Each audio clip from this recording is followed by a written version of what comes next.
So I got a couple of questions. We'll spend a little bit of time learning about your experiences and some very basics about your cars. And then we'll take a moment or two to give you guys a chance to vote on which one car you'd like to see go on a test drive.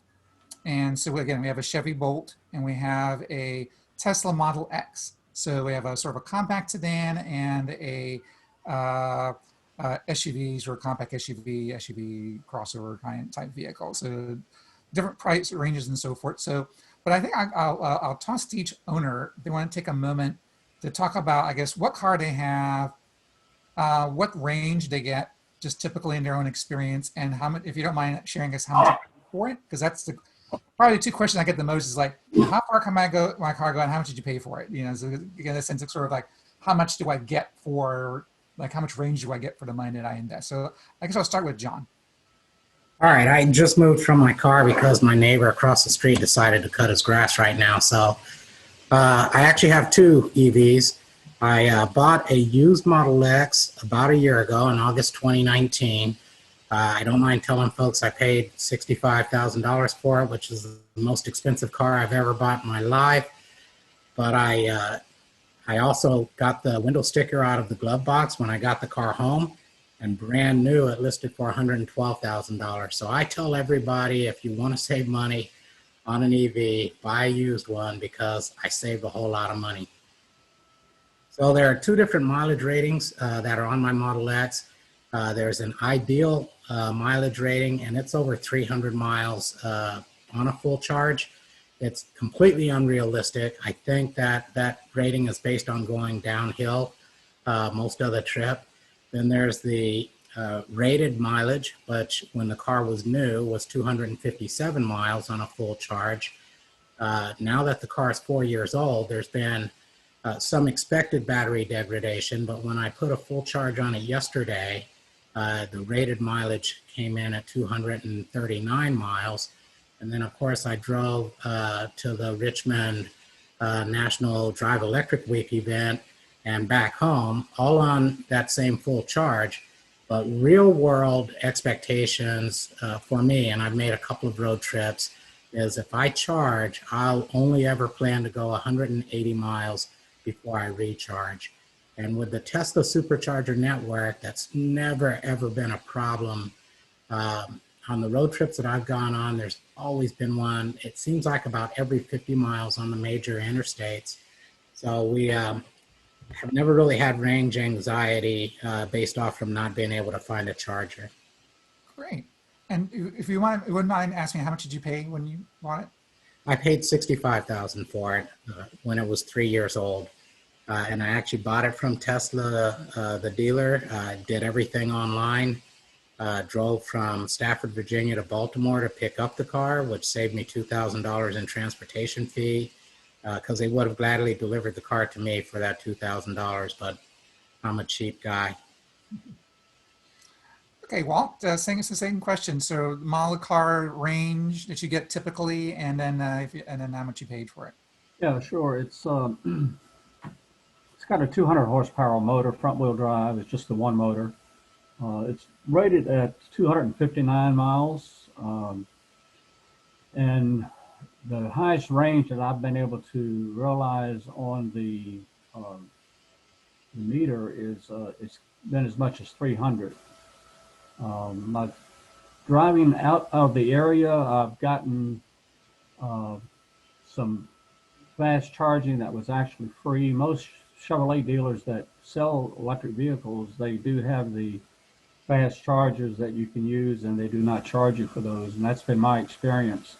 So I've had free charging when I've gone outside of the area. It worked out really well. Great.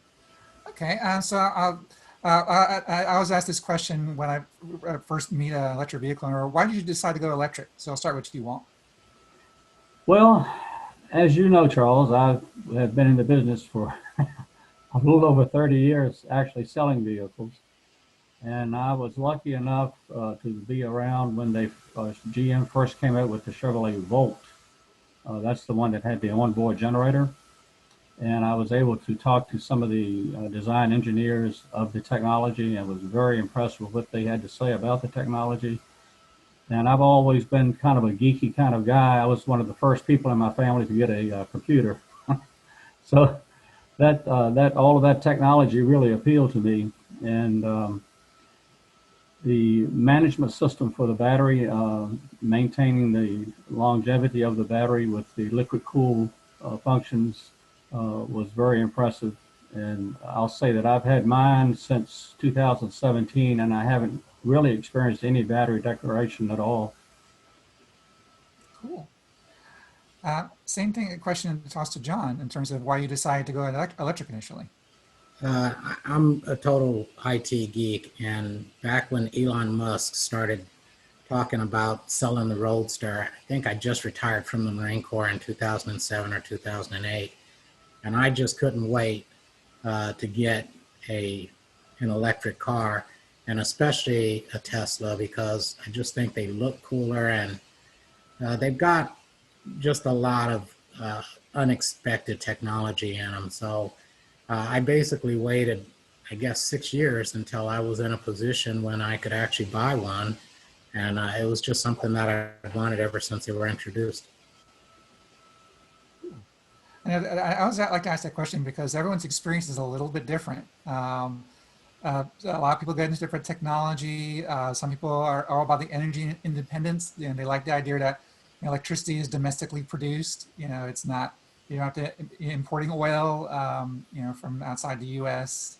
And for some people, for me, and others, for the idea of reducing your carbon footprint and making a positive difference for the environment. So, and then there are car folks who just love the performance. So it's just a very wide range of reasons. So it's interesting you guys share that. So thank you.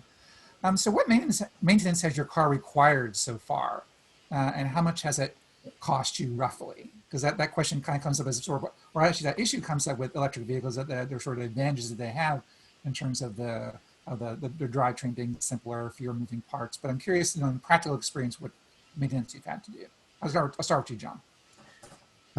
So when I bought my car used, it came with a 4-year, 50,000-mile warranty, and I haven't had to pay a dime for any of the required maintenance. But the first trip to the shop was AC repair. There was a broken wire and the air conditioning didn't blow cold. Tesla repaired that under warranty. I had a problem with the fancy captain seats in the second row. The car's main computer unit kept telling me that it wasn't latched in place.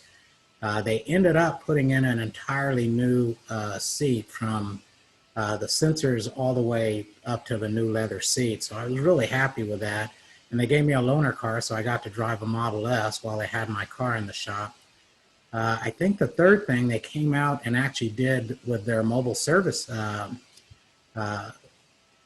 team, my charge port door kept registering as if it was open when it was actually closed. So a guy drives up in a Tesla. He says he's got the part right here. I open up the garage. He puts that charge port in, and the car worked fine after that. I also have a Tesla Model 3, and I think the first experience I had with maintenance on that was before this year. Apparently, all Teslas came with the HomeLink, which is the automatic garage door opener, and it's GPS based, so it opens your door when you come home and closes it when you leave. But on the Model 3, they charge you $300 for that, and the mobile service guy came out and installed that in the car as well. So about 50% of my services, they've come out and actually done it at my house, and the other 50% I've actually dropped the car off and either driven a loaner, or they give Uber credits so that you can get around while your car is in the shop. Great. I'll throw in a quick question that somebody put in the chat, and we'll save other questions for the Q&A, but I think it's related to, so because you bought one new and one, I'm assuming you bought the 3 new and then the X used. Did the supercharging come with either one of those, or did you pay extra for that? No. So supercharging is charged by the amount of electricity that you use. The last time I supercharged, it was $5.25. So it's not expensive. They do run promotions, and it's almost always on their newer models. So when the Model S's were first released, they came with free supercharging. And if you buy a used Model S from a third party, that will transfer to the new owner. When the new Model X's were first released, they came with free supercharging. Of course, I bought mine used, and it came from Tesla, so they removed it, and it's not available on my car. But it is still possible if you're in the used Tesla market to find a used Tesla with free supercharging. And then you'd be like Walt, you'd be able to charge for free wherever you plug in your Tesla at a supercharger. Cool. Thanks for that. I know there's some other questions there, and we'll save those for a little bit later. So Walt, I'll toss the question to you in terms of maintenance so far and what costs involved with that. Well, the only recommended maintenance on the car has been rotating my tires every 7,500 miles. And that's the required maintenance for the Bolt EV. I have replaced the tires, almost 60,000 miles on the car now. I replaced the tires just recently with the original Michelin tires that came with it. I felt very satisfied with the mileage I got on the original set, so I wanted to stay with the same design. And I did have to replace my 12-volt battery, which was a little bit of an ordeal. I'm a member of AAA, and when I called them, they sent out a technician to test the battery. He said, yeah, your 12-volt battery is dead, needs to be replaced. We have to take it to our shop. We can't bring that battery to us. So they took the car, towed it to their shop, and then I immediately got a call from their shop saying they still couldn't replace that 12-volt battery. They had to go back to the dealer to replace the 12-volt battery. But that was a lesson learned on AAA. They have a big claim about helping you with your batteries, but unfortunately, apparently with electric cars, they're not able to do that. It's interesting that I'm glad you mentioned a 12-volt battery, because when a lot of times you hear about electric cars and the battery, that you're talking about the traction battery, like the large battery that powers the car, but there's still that little 12-volt battery that powers the accessories. It sort of initiate the system when you start the car, things like that. The computers, right?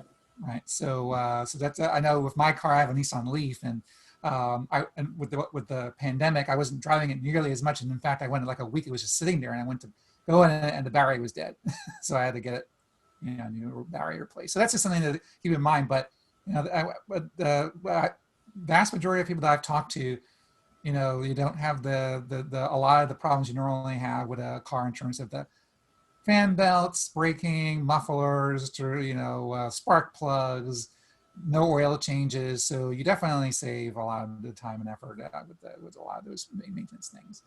All right, so the last question I'll ask, I guess, is what it's like to drive your car in terms of the performance, acceleration, and sort of ease of use. Because I think sometimes when people hear electric car, they think, oh my gosh, I don't know if I can drive something like that kind of technology. Isn't something unusual? And so I just want to, I guess, sort of dispel that a little bit. I sort of asking you guys about what the cars like to drive. And I'll start with you, Walt. Yeah, well, I've had several ICE cars in my life. I just recently had a birthday, turned 73, so I've gotten more ICE car experience than I do electric car. But the electric car is certainly a lot more fun.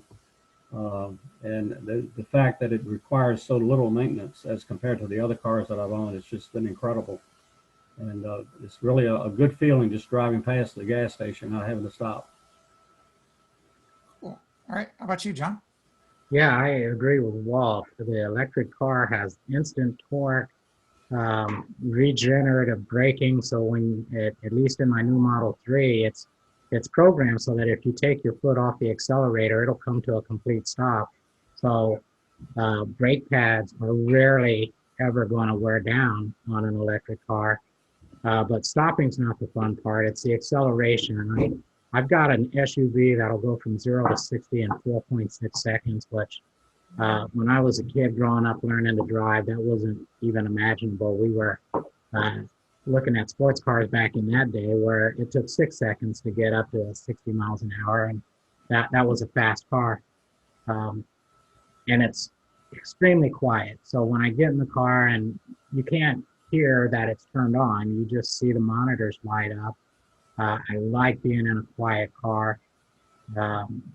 like Walt said, and I've had this car for a year and I still look at gas prices when I drive by, but I haven't been to a gas station in 12 months. So the joy of knowing that you're not going to be putting gas in the car is huge. Uh, Loved my car so much that I bought the Model 3 6 months after I bought the Model X. Now we're all electric. And then about 6 months after that, I had solar panels put on my house. So I generate my own electricity.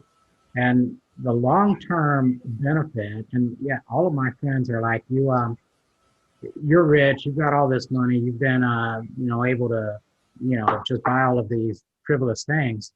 When you look at the return, and when I say long-term, I'm talking in 10 years, it will be cheaper for me to drive my electric cars for 10 years than to buy new internal combustion engine cars every 5 years, as I was doing before, and then putting gas in them and then doing all of the scheduled maintenance that you talked about before.